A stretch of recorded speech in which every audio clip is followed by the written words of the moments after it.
The station started as an idea. I met Jim and Bonnie in 2004 in Peru on a birding trip. At that time, they were still actively working, and they had a retirement plan, which was to purchase land here somewhere in the neotropics, build a birding lodge, and work on ecotourism and forest conservation. Later, they met their partner Jonas Nielsen, who had identified this property here in Ecuador.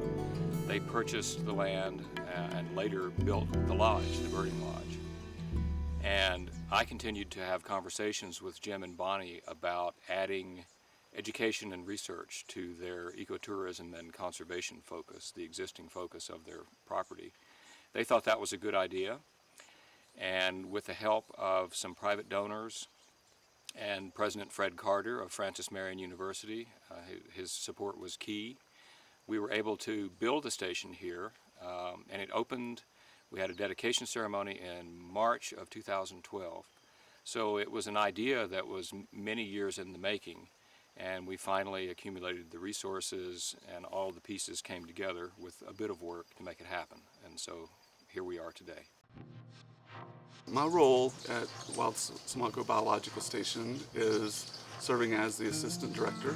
The overall vision is to support research and education at a lot of different levels.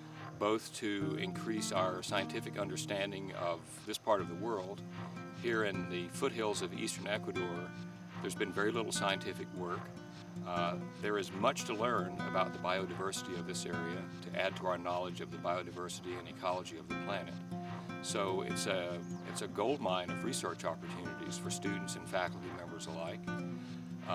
The other goal that I have is to bring our students here from the United States so that they can see an ecosystem that's different from anything they've experienced before. Also to have a cultural experience to see how people in other parts of the world live. And we want to continue to work with our colleagues in Ecuador. We want this to be an international collaboration of students and faculty, both in Ecuador and the United States.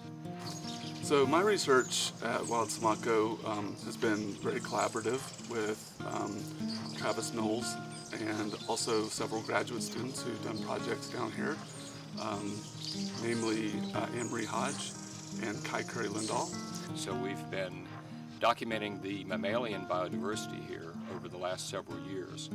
And from the very beginning, we noted large numbers of margays. The margay is a small spotted tropical cat that I think of as the conservation flagship for Wildsumaco. And with Brian's graduate students and some of my undergraduates and other colleagues, we've documented the highest trap success of margays ever published in the literature right here at Wildsumaco, which leads to lots of other interesting questions about margays.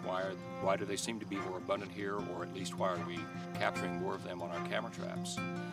But we're also beginning to ramp up research on reptiles and amphibians, birds, and plants. So we're going to have faculty members that focus on all areas of biodiversity, and we look forward to many more exciting discoveries in the future. I think the process of discovering how much is out there, how many species are out there that we don't know about through the use of technology and camera traps has been some of the most exciting stuff for me. I also have two graduate students who are doing research projects on animals that are especially abundant and well suited to work on. Rachel Hansen is studying the diversity of hummingbirds, which is incredible here. There's about 43 species that have been documented at Wildsumaco, and she's studying their interactions and their dominance hierarchy.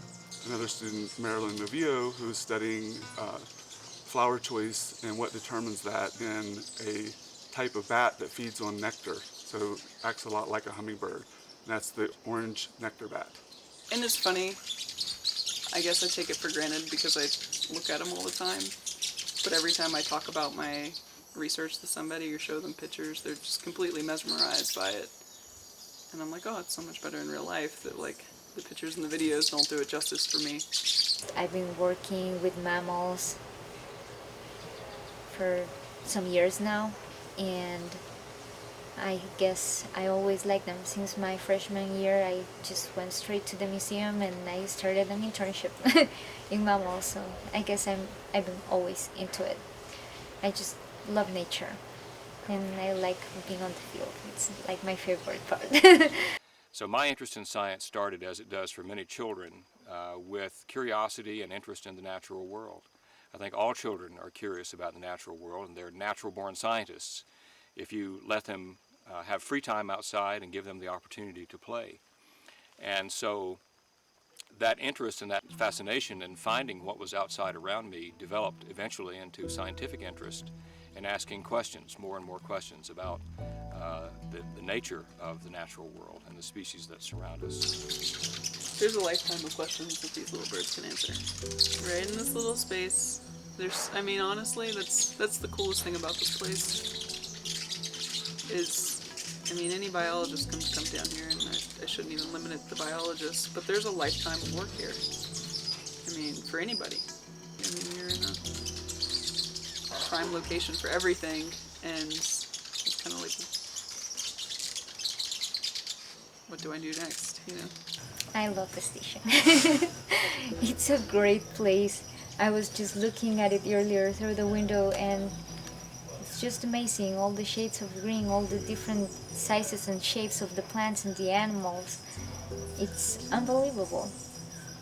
I just think it's such a rich zone. It's amazing that they landed right here. It's great. The Wildsumaco Lodge and Sanctuary in the bigger picture does a lot more with the communities on other fronts as well. But from the biological standpoint, we're mostly in trying to educate and